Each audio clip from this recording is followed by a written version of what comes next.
The future of medicine is now with the latest advances in wearable technology used to detect heart rhythm issues. We'll dive into this topic next, coming up on Being Well.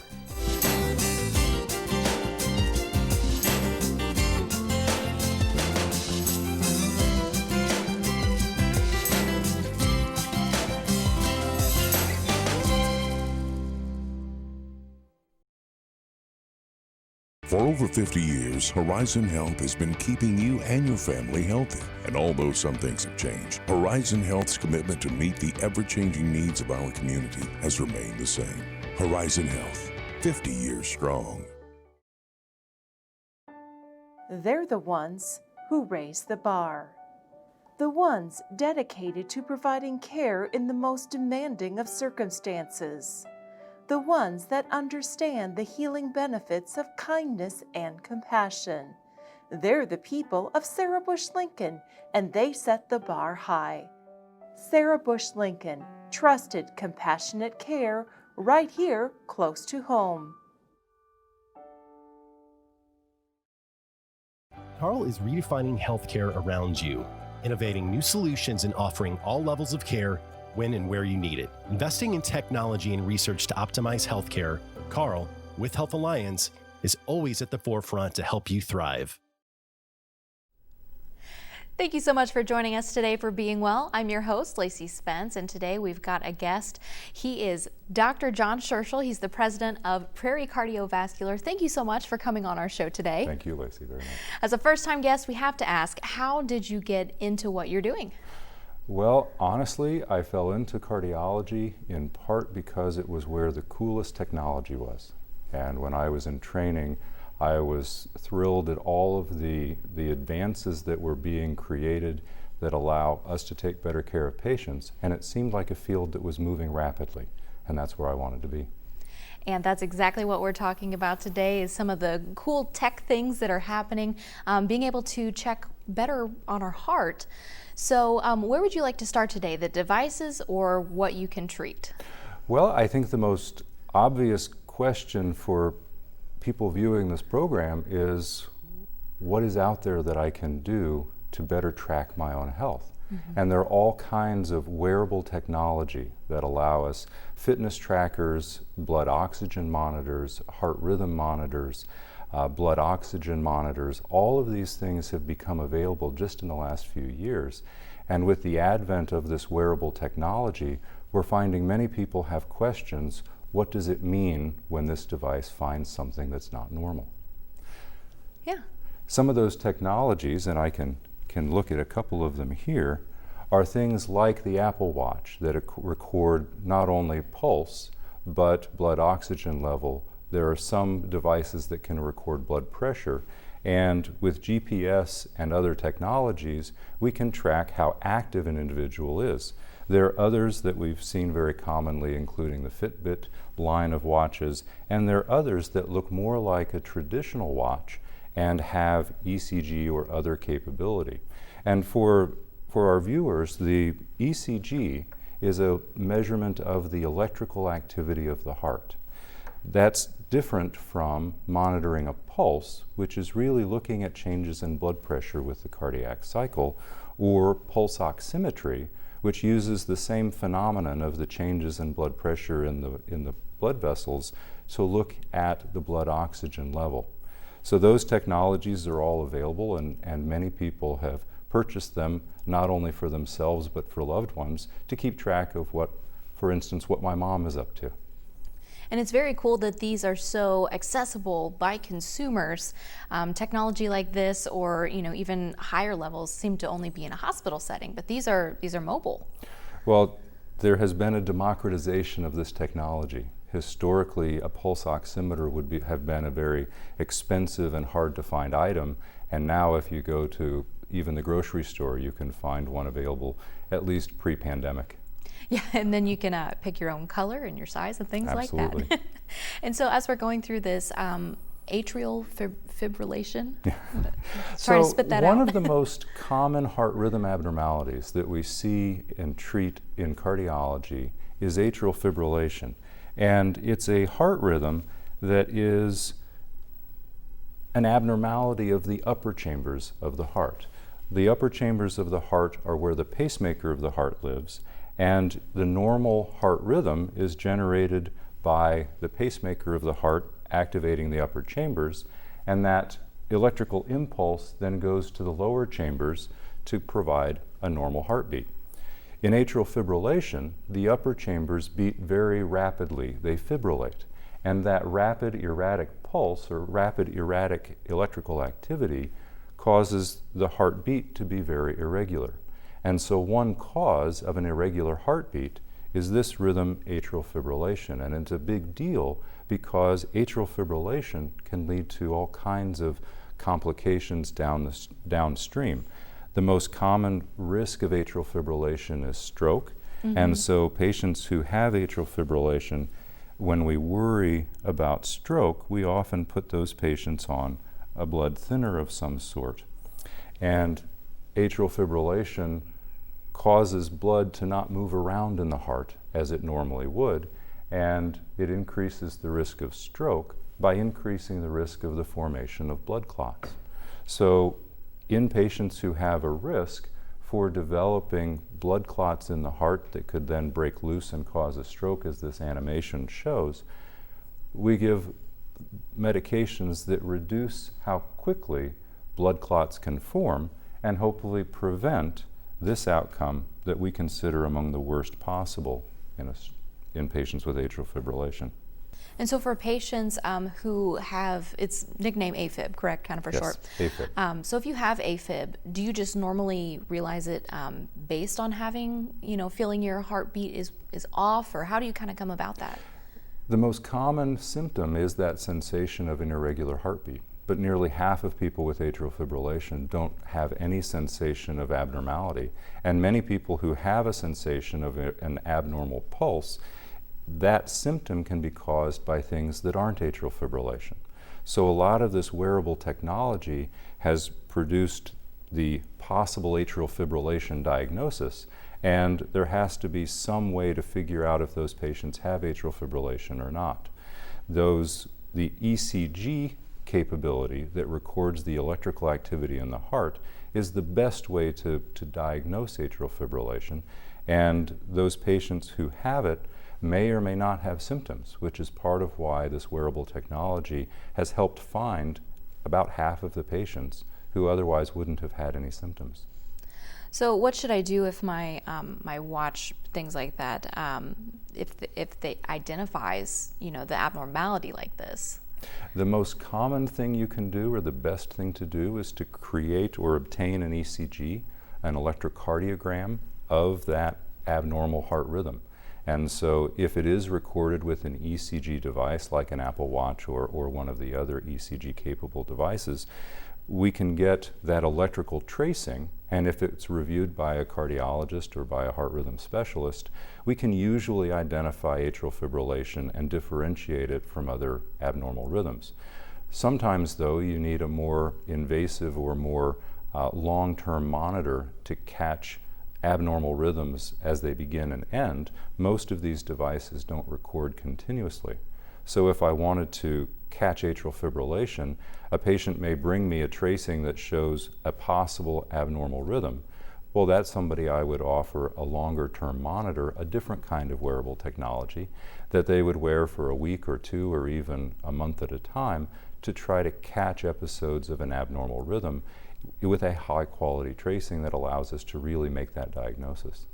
What does that wearable technology look like? Is it so most of those technologies are derived from old Holter monitors, which would have ECG electrodes that were stuck to the skin, and it was a device that looked like a pager. Now these devices look much more modern, and many of them are smaller than a watch and clip onto just a little Band-Aid-like pad that we can stick to the chest and leave it there for a month at a time. That's, again, just so cool that you can take it and still be mobile and maybe still go throughout your normal day. We have patients who can go swimming, you can shower wearing this technology, you can exercise. The purpose is to record what's going on electrically with the heart during normal activities.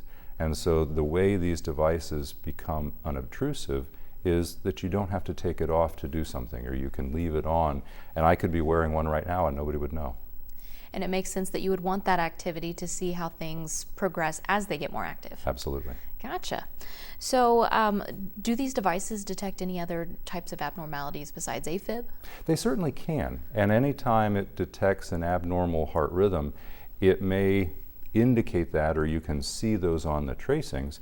And if you see something abnormal on the tracing, the algorithm will sometimes identify it as an abnormal rhythm. Other times, we simply bring the tracing to somebody who can read it. Yeah. Oh, please continue. Oh, and so we, as Prairie, we have been very active in trying to increase the ability to figure these things out. And so one of the ways we can do that is with a same day or next day appointment. If you have a question about a tracing a device is created, you can bring it to an appointment tomorrow, and we can go through it with you and what it means and what the implications are. And so that's kind of your role, is that after wearing the device, then you have to kind of go through and diagnose everything. We have to read it and figure out what it means, and then try to help develop a plan for what to do next. And if I'm just starting to have these issues, is this something that I start with a primary care doctor, or do I need to see my cardiologist? How does that kind of work? Oftentimes, I would go straight to a cardiologist. We have so many more options available to us, and many times, if you walk into a cardiologist's office with a tracing or a question, those are the kinds of things that, yes, you can go to a primary care doctor, but oftentimes a cardiologist will be able to provide a more definitive answer or the next step. We have different kinds of monitors available immediately, and those are opportunities really for patients to come to a resolution more quickly. That was going to be one of my next questions. What resources are available to folks who live in, central Illinois? Well, obviously Prairie Cardiovascular is here. I think you can easily contact the office, either Prairie or any of the cardiology clinics, and say, I found this abnormal tracing, or I found an abnormality on my Apple Watch. And most of the clinics would be very pleased to say, yes, bring it in. We'll go over it with you and talk about what it means. And sometimes people bring me a tracing that looks abnormal to the algorithm in the device, and to my eye it just looks like there's a little bit of noise in it. And if you can filter that out or get a better or higher quality image of the heart rhythm, you find that there isn't anything abnormal at all. And those kinds of things can be very reassuring to people who have questions. Oh, definitely. And so if I'm diagnosed with AFib or things of this nature, what treatment options are out there for me? Well, the first and foremost is to reduce the risk of stroke in patients who have a high risk of having a stroke. So if we identify atrial fibrillation, the first question will be, should you be on a blood thinner of some sort? And blood thinners used to be warfarin or more broad spectrum kind of blood thinners. Sure. And now we have much more targeted therapies that reduce the risk of stroke and don't have a lot of the same complications or risks that the old blood thinners had. So that's question one. And for people who have risk factors for stroke, if we identify atrial fibrillation, that's the first step, is to get them on a blood thinner. The second step would be to try to eliminate the symptoms. And sometimes that's by reducing how rapidly the heart beats, and there is a class of medicines or several classes of medicines that can help slow down the rapid and erratic pulse. That may be one good option. It's called rate control as a strategy for limiting symptoms. And a second strategy would be one called rhythm control. And rhythm control is where we use medications that are heart rhythm specific to try to keep the heart from going into atrial fibrillation, or to facilitate going from atrial fibrillation back to normal if atrial fibrillation occurs. There are also procedures that can be done to try to reduce how likely atrial fibrillation is to recur. And historically, there were open heart surgeries that could be done to try to treat atrial fibrillation. Some of those are still done in conjunction with other heart surgeries, but they gave rise to the field of catheter ablation for atrial fibrillation, and that's something that, as a heart rhythm specialist, I do frequently. And that's obviously a lot less invasive. Absolutely. We can do through an IV what the surgeons would have opened the chest to do historically. And I can show a little bit of what that is. We know historically that atrial fibrillation comes from the areas of the heart called the pulmonary veins. And these 4 veins are where the blood from the lungs drain back to the heart. And then is pumped out through the rest of the body. These pulmonary veins have musculature that misbehaves in a way and triggers atrial fibrillation. And in the 1980s, the surgeons developed a technique called the Cox-Maze procedure, where they would literally open up the chest, lift out the heart, and separate those 4 pulmonary veins, and they are these 4 structures here. And what the surgeons would do is literally cut those veins away from the heart and then sew the veins back together with the heart, hopefully with no leaks, and that would prevent atrial fibrillation from recurring. That gave rise to the technique of catheter ablation for atrial fibrillation, which is recreating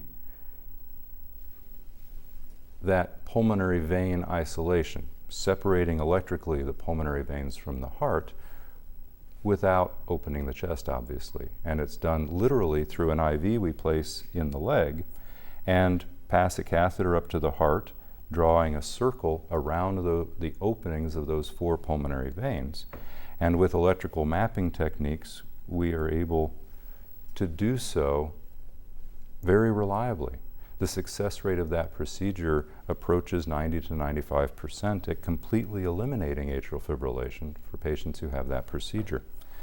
The electrical mapping has become one of the most exciting parts of what we're doing. This is that same view. These are the 4 veins as viewed from the back, and the purple indicates active, electrically active tissue. The red is vein tissue that isn't electrically active in the same way the heart muscle is. And what you see is that there are areas of purple that extend out into the veins. Well, with a catheter ablation procedure, we encircle those veins, and the veins behave more like veins, and the heart gets to continue behaving like a heart, and the interaction between them doesn't trigger atrial fibrillation anymore. That's incredible. So these patients, once they've left, do they even feel like they have issues anymore? Or? Most no. Occasionally atrial fibrillation will recur, and the next, actually a couple of pictures of what it looks like when atrial fibrillation recurs. This is a patient who a couple of years after the procedure, and you can see here there's an area where that vein material became active again, and there's a very small connection.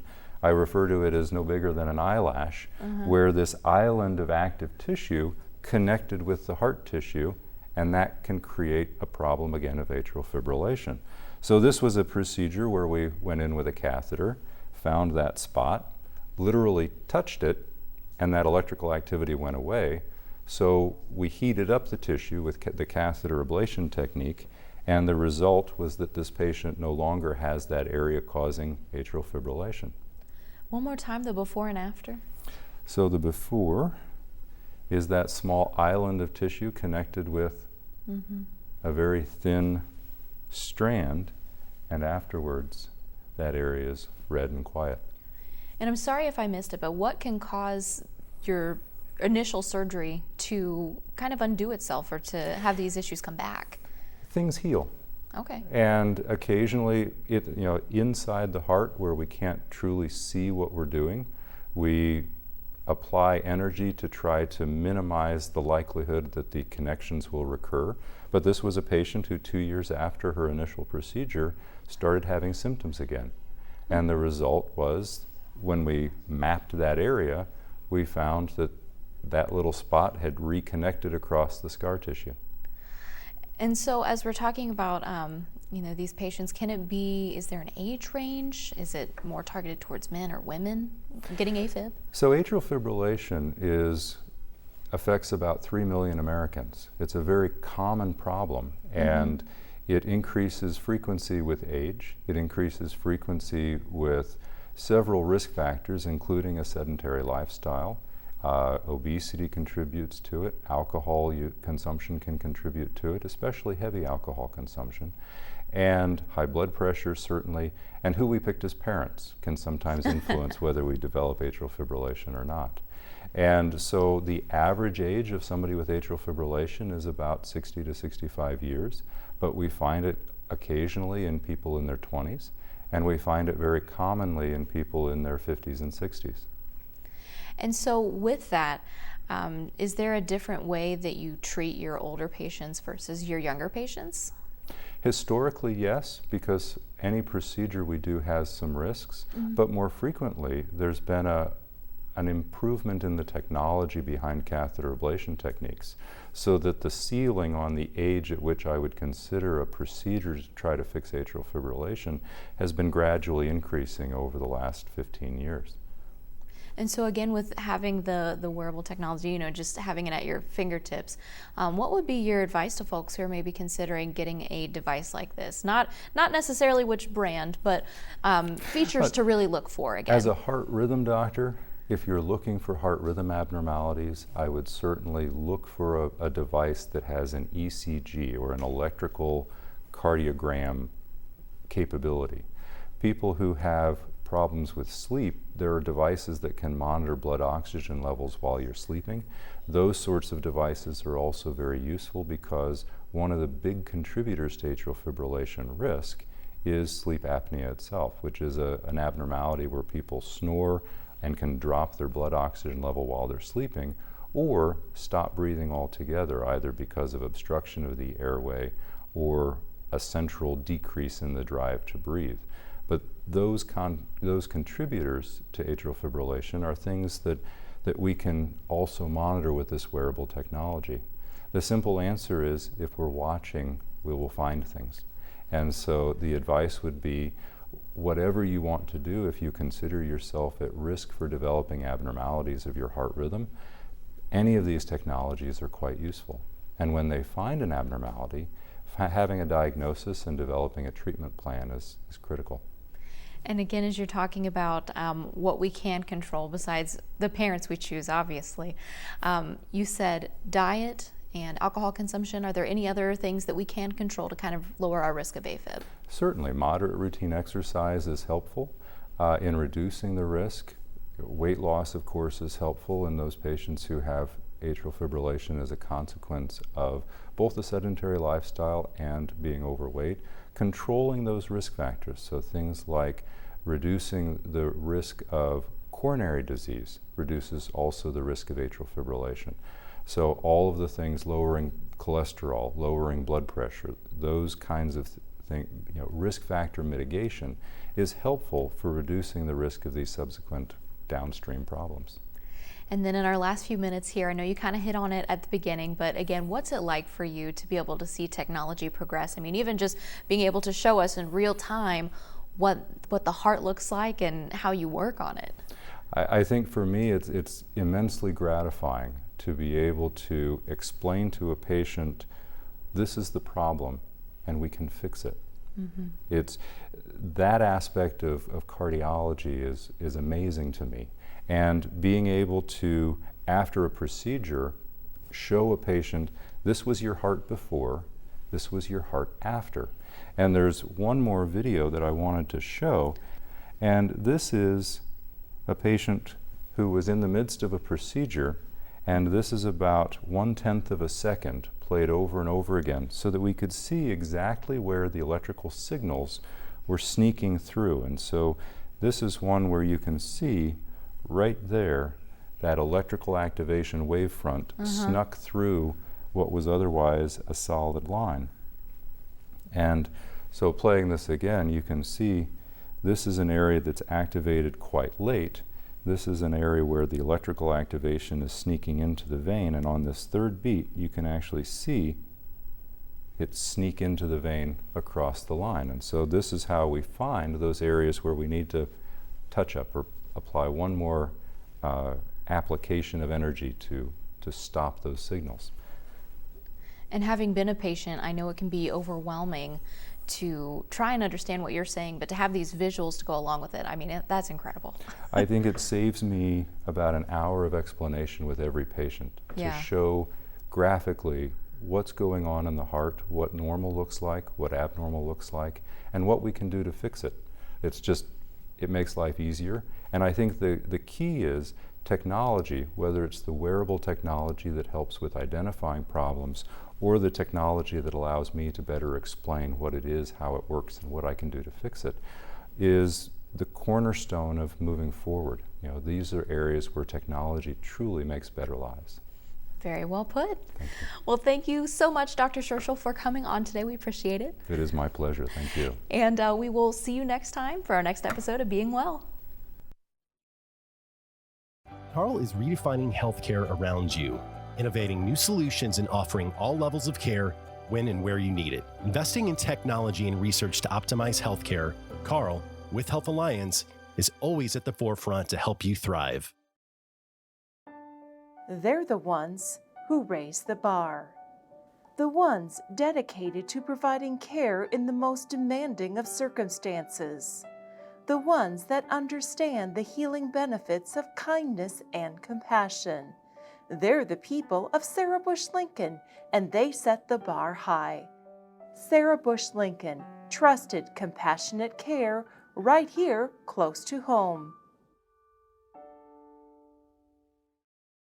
For over 50 years, Horizon Health has been keeping you and your family healthy. And although some things have changed, Horizon Health's commitment to meet the ever-changing needs of our community has remained the same. Horizon Health, 50 years strong.